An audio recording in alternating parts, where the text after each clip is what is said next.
I always saw it as kind of I'd love to do a big spectacle in esports, because I'd see like Dota and CS:GO and stuff. And yes, these events are massive, but it's still 2 teams of 5 on the stage, and I wanted to fill a stadium with people and put like 100 people in the center, and that kind of big like spectacle in esports rather than just 2 teams of 5. Is that where you see the game going?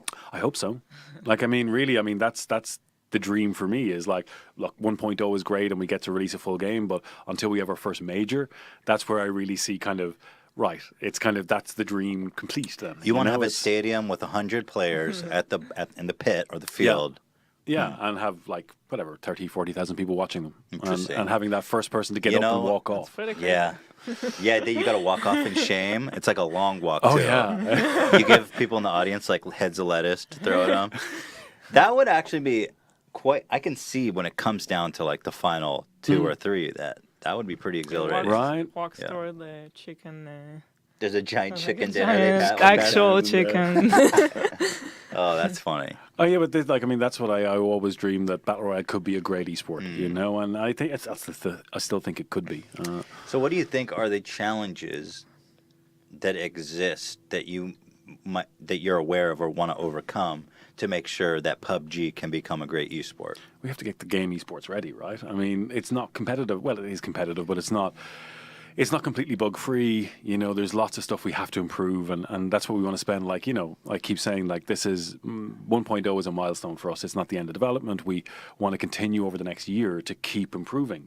That there may be problems at launch tonight, but we're not going to just leave them. We want to keep fixing, and some of these problems are really, really hard to fix. There's problems that are with the core engine itself, that if we try to fix them or touch them, it might end up with 100 other problems, and you're talking about issues like rubber banding. But this is the big one, right? So rubber banding is something that frustrates me a lot when I play. So why that is, and we're still trying to figure it out, but it's basically we upgraded the engine from 4.16 or 4.14 to 4.16, right? And that change gave us a lot of network problems, and we're still trying to figure out why those are occurring. But it's core engine code, and we have a small team still, relatively speaking. Why is that? Well, we're still expanding, but it's quite tough to find good talent, right. And talent that fits the company, and talent that understands what we're doing and are good enough to do the job we need them to do. So it just takes time. You can't throw money at it, It just takes time, and eventually we'll get them. But it's the network problem. It's still going to be there. Probably at launch, you may see some rubber banding, which sucks, but we're still trying to fix it, and it's. I'm sure it frustrates you guys as much as the people that are always complaining about it. Oh no, I mean, it's like, or more, probably. Yeah, oh no, like we have like guys that are in the office, 14, 15-hour days trying to figure this shit out. Like really, like they pour their hearts and soul into it. Like if there's a problem with the servers today, they will not leave the office until the servers are fixed. That they're really dedicated to making this a great experience. And when I hear people like ragging on the dev team, it really like I get mad, because it's like you don't understand how hard they work. They really, and some people are like, oh, but we pay, this. We expect them to work 24 hours a day. It's like,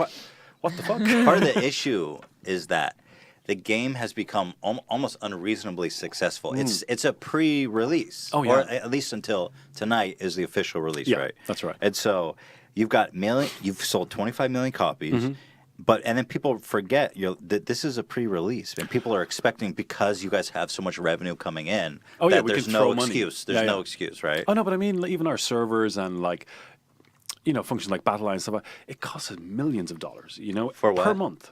Per month, for servers, for all these additional costs that, like, yes, we have made some money from selling the game, but there's all these additional costs that you don't realize, and we have tried throwing monies at servers, but that doesn't fix them. It's like, it takes time. And a lot of these, as I said, are really their core engine issues that you have to do them very carefully, because like that's why we couldn't update the live servers with the test build, was because there were so many issues with the test build, because it was a different version of the engine, that we couldn't roll it out to 3 million people, or 25 million people. We just couldn't do that to the player base. That's why we had to keep the live version was stable. It wasn't great, but it was stable. Whereas the test version, not so stable. But now we've got it to a stage now that there may still be crashes, there may still be rubber banding, but we are still working on it, and we want to, we want to get it stable. We want to get it competitive. I'm sure. Yeah, of course. So gameplay-wise, what do you see are the challenges to becoming a competitive game? We just need to balance stuff like the blue zone. You know, we really do need to do some passes on the blue zone to make it more competitive and fairer for players. For people who don't know what the blue zone is, in the game, this battle royale genre, I guess you would call it, there's an ever-shrinking play zone, basically. There's an ever-shrinking play zone. The timer runs out, and there's this blue cancer that creeps towards you. And if you don't stay inside the blue wall, you die. Yeah. And so what about that is unbalanced, in your opinion? We just have to look at, like, you know, sometimes it may jump too much, or the distance may be too long, or it might be moving too fast. So we haven't had a lot of time It's always moving too fast. Right. Especially when you're running to catch it. But no, I mean, it's these kind of things that we need to look at the data and the players and figure out, like, what is best competitively for the game to give everyone a fair chance. And that takes time. But, you know, look at CSGO. They're still releasing small updates every few months, right? Yeah. And we want to be that. You know, that's what we want, that we want to continue to do this over the next 10, 20 years, you know, and we're going to take time to balance this, but no, we have the data, we just need to pick through it. So it just takes time. These, you know, this is, I keep saying, this is not a marathon, or this is not a sprint for us. This is really a marathon. Like, it's, we're building a team now that we want to support this for 10, 20 years, you know, and yeah.